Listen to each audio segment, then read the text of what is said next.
cherchez une école de référence pour une double formation universitaire et professionnelle de qualité? Voici l'opportunité à ne pas rater. L'École supérieure d'administration, d'économie, de journalisme et des métiers de l'audiovisuel ESAE vous offre des programmes d'enseignement en licence et en master orientés vers l'emploi qui font d'elle une référence à travers les filières de l'administration générale et territoriale, l'administration du travail et de la sécurité sociale, droit, diplomatie et relations internationales, administration hospitalière, universitaire et intendance, journalisme et métiers de l'audiovisuel et toutes les filières des sciences de gestion. Une seule adresse, www.esae.bj. Rendez-vous dès maintenant sur nos campus ESAE Bedjromende au numéro 90 93 65 21 ou au numéro 98 98 14 00. Paracourt sur le numéro 52 46 12 12. Aboumé-Calavi au numéro 52 88 44 44. Akpaka au numéro 52 88 33 33. ESAE, l'excellence à un nom.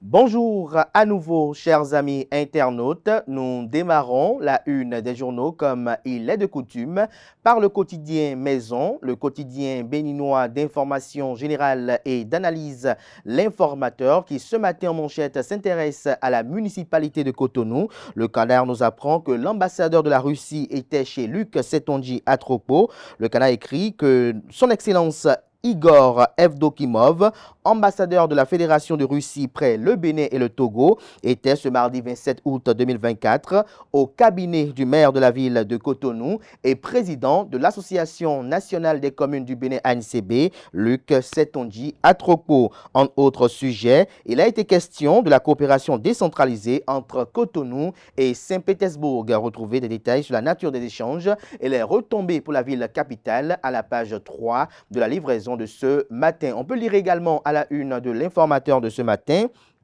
Sénégal, Bassirou Diomaye Faye veut réviser la Constitution. On lit également à la une de l'Informateur de ce mercredi matin, douane Bénin-Niger, des tonnes de vivres saisies pourrissent à Malanville, nouveau cri de détresse et appel au secours des producteurs.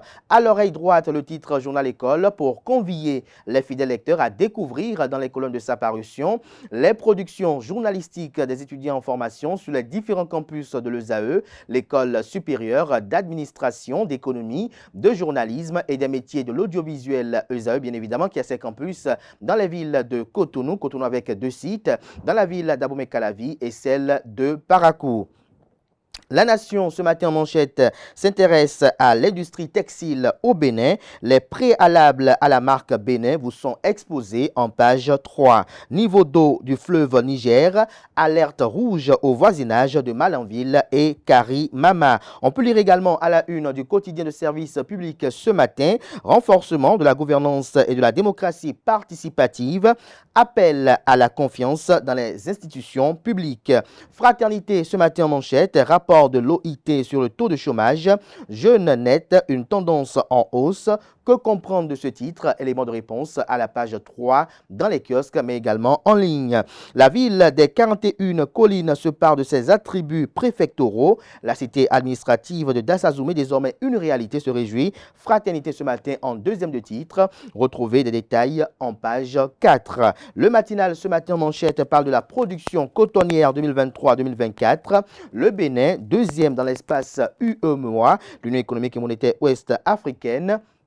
Le Canard nous apprend noir sur blanc que le secteur du coton au Bénin se porte plutôt bien malgré les crises économiques qui secouent le monde. La politique mise en place par le gouvernement a permis au Bénin d'enregistrer des productions records de l'or blanc ces dernières années. Après avoir maintenu pendant 3 campagnes successives sa place de leader en matière de production cotonnière, le Bénin s'est vu détrôné par le Mali qui, selon les données de l'Union économique et monétaire ouest-africaine, UEMOA, occupe la première place au sein de l'Union au titre des données retrouvées. D'amples explications également, les statistiques les plus détaillées à la page 2 de la livraison de ce matin. Délivrance de diplômes universitaires.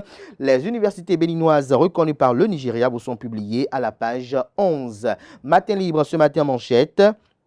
Le Bénin sous Patrice Talon, difficile relation avec les voisins. En illustration, la photo du président de la République du Bénin, Patrice Talon, celle du patron de la junte au pouvoir au Niger, en la personne du général Abdourahmane Tiani. Vous avez également le patron de la junte au pouvoir au Burkina Faso, le capitaine Ibrahim Traoré, et le président de la République togolaise, en la personne de Faure Yassingbe. On lit également à la une de Matin Libre de ce matin, santé, prise en charge des dialysés. Le Niger montre la voie à la rupture. Dégradation des artères à Abomey-Calavi, asphaltage oui, mais il faut sauver l'existant, estime le quotidien Matin Libre.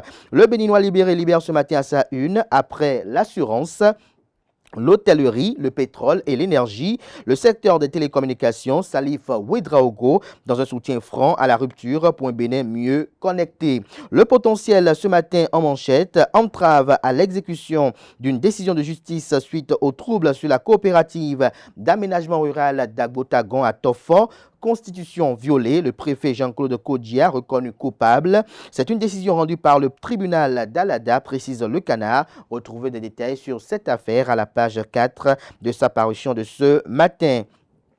Escroquerie via les transferts Momo Réseau GSM. Un individu arrêté à Toviclin est déposé en prison. L'honorable David Biokou sur la gouvernance Talon, je cite, « En 8 ans, notre pays est parti de 0 à 15. » Fin de citation. Retrouvez le compte rendu de la sortie médiatique récente de l'honorable honoraire dans les colonnes de la parution ce matin du journal. On passe à présent au quotidien La Guérite, qui titre ce matin en manchette « Animation de la vie politique nationale dans la 20e circonscription électorale. Roland Darefa, l'efficacité dans la discrétion. Il reste en phase avec les directives du bloc républicain et de son président, le ministre d'État Abdoulaye Biotchane, aux côtés de l'incontournable député Mathias Kouanou alias Akoma. Il ratisse large pour une brillante victoire du bloc républicain aux prochaines joutes électorales. Retrouvez les différentes actions qui sont menées de façon constante sur le terrain par Roland Darefa dans les colonnes de la livraison de ce matin du quotidien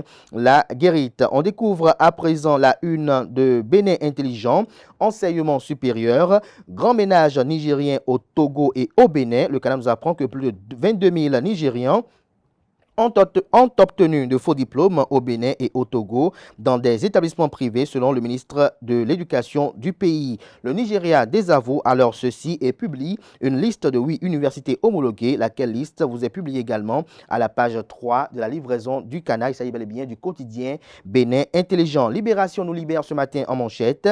Lutte contre la variole du singe, des vaccins annoncés pour l'Afrique. Le Canal nous apprend que dans le cadre de la lutte contre la variole du singe, le gouvernement allemand veut fournir 100 000 doses de vaccins à l'Afrique.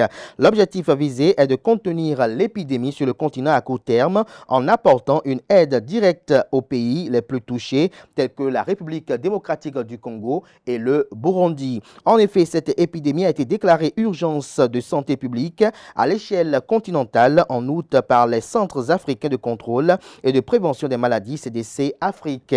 Elle a particulièrement touché 12 pays africains avec plus de 18 000 cas confirmés ou suspectés, dont 535 morts selon les données de statistiques. Les vaccins offerts par l'Allemagne viendront donc renforcer les efforts déjà déployés par les pays africains pour lutter contre l'épidémie. L'Union africaine, par l'intermédiaire de sa structure sanitaire CDC Afrique, a annoncé la distribution de près de 2 millions. Retrouvez des détails sur les différentes actions qui sont menées également par les pays africains à la page 3 de la livraison de ce matin du journal, dont la une nous apprend qu'au Sénégal, le président Bassirou Diomaye Faye veut réviser la Constitution.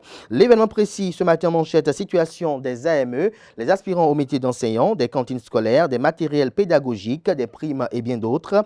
Le gouvernement prépare une agréable rentrée scolaire, la situation de 200 000 AME bientôt régularisée. Le Conseil national de l'éducation CNE trace la route de l'amélioration du système éducatif vers une gestion plus efficace des cantines scolaires. Exigence de la norme ISO 15189 version 2022, la CCI Bénin a guéri les techniciens des laboratoires médicaux. Retrouvez des détails à la page 4. Festival scientifique et culturel des clubs UNESCO universitaires de l'Afrique de l'Ouest. Luc Setonji Atropo, maire de la ville de Cotonou, président de l'ANCB, l'Association nationale des communes du Bénin, également patron de la fondation éponyme, plaide pour l'inclusion numérique des femmes. Nous passons à présent au journal Le Télégramme, dossier Frère Ronvi. Le procureur de Lomé a oublié de clarifier si Steve Amossou est-il le chroniqueur anonyme Frère Ronvi. En détenait-il une carte de réfugié au Togo? Retrouvez des détails sur ce que le confrère reproche au communiqué de Lomé dans les colonnes de sa parution de ce matin. On lit également à la une de Le Télégramme de ce matin. Deuxième édition de la Coupe de l'Union à Porto Novo. Louis Gbéounou Vlavonou, président de l'institution parlementaire du Bénin, également membre influent du parti politique l'Union progressiste Le Renouveau, renouvelle son soutien à la jeunesse. Préliminaire des compétitions interclubs, la CAF, la Confédération africaine de football, retire le stade général Mathieu Kérékou de Cotonou de la liste des pelouses préapprouvées. Retrouvez des détails dans les colonnes de la parution ce matin du journal. On passe à présent à la une de Décryptage Info. Reclassement des fortunes en Afrique. Aliko Dangote cède à nouveau sa place de numéro 1 à Johan Rupert. Méthodologie divergente, fortune fluctuante, un rebond attendu grâce à la raffinerie Dangote. Retrouvez des détails sur la critique du canard dans les colonnes de sa parution de ce matin. On découvre à présent la une du journal First Info qui titre ce matin sa une Littoral, concours Cotonou, ville propre lancé. On lit également à la une du même canard ce matin. Interpellation d'un individu suspecté de vol à main armée à Toba. Le commissariat met fin à une série de cambriolages. Le Soleil Bénin Info, délivrance de faux diplômes universitaires à des Nigérians. Le Nigeria épingle le Bénin et le Togo. 22 500 faux diplômes délivrés aux Nigérians par les deux pays. Soleil Levant, ce matin, manchette cité administrative de Dassazoumé, un projet d'envergure en phase finale. Traite des esclaves au Bénin, Ouida inaugure un navire musée pour commémorer la mémoire des ancêtres. Nous bouclons avec le quotidien L'Emblème du jour, mais avant, on découvre la une de Le Coopérant. Promotion des jeux traditionnels au Bénin, le patriarche Karim Urbain da Silva fait parler son cœur à Dangbo. L'emblème du jour pour boucler, suite au décès hier de Razak Radji, alias Sotier de l'Union progressiste Le Renouveau.